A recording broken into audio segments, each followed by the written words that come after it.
This is the Hidden Killers podcast with Tony Brueski. Featuring former FBI Special Agent and Chief of the Counterintelligence Behavioral Analysis Program, Robin Dreeke.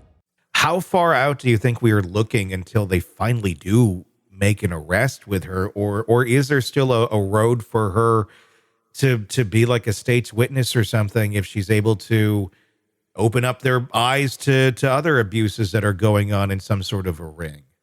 So I'm thinking we're not going to see an arrest quite yet.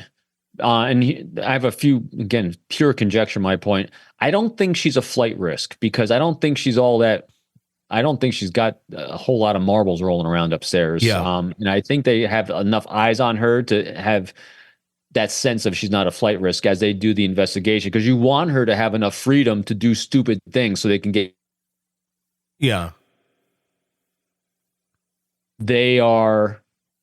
Your pause. At the same time, though, her contacts if she had any direct contacts with any purveyors of her trade, they're all going to have evaporated. Mm-hmm. And so that's part of the challenge. But I think as soon as it looks like they get any kind of indication that she's looking to beat feet out of town, they're going to arrest her because they at least have something. I guarantee they at least have some charges on her they can charge her with right now. There's no doubt they do. It's just a matter of, I think they're waiting to get as deep as they possibly can, exposing as many networks as they possibly can, and then they're going to do the arrest. Her digital footprint is going to be very interesting to see. I agree. And I think what they're trying to do is they're trying to link it with his, and my conjecture and theory here is that they're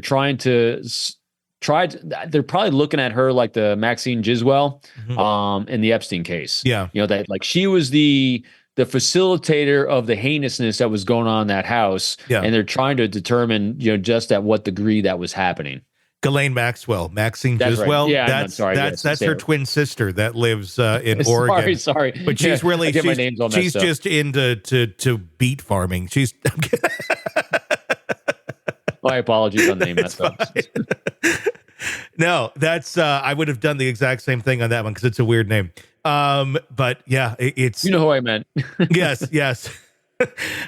It's going to be very interesting to see because I think those text messages, all of that stuff is going to very much show a monster. That's my opinion, my conjecture on it. I don't think she had her head in the sand that much to not be aware of all these things going on in those years.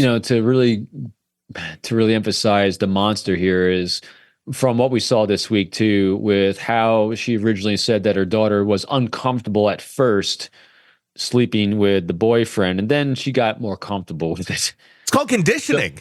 It's called grooming. Called grooming. Yeah. So she has reps in grooming. So you wonder how often she had groomed before. It is. It's disturbing, and hopefully, and God, one more thing in there too. So part of what they're trying to do too is, because I remember in one of the cases I worked on this in similar light, you want to keep enough of an ability to interview her where she's going to share other victims' names. Mm-hmm. And so that's going to be part of this whole interview, arrest, plea deal, and this whole process is to have her share victims' names so they can go rescue other kids. Yeah. And save them, because there's this one horrendous case I worked. It was an espionage investigation, and espionage was a small part of what he had done. This individual had victimized and raped 60 kids. Oh my God!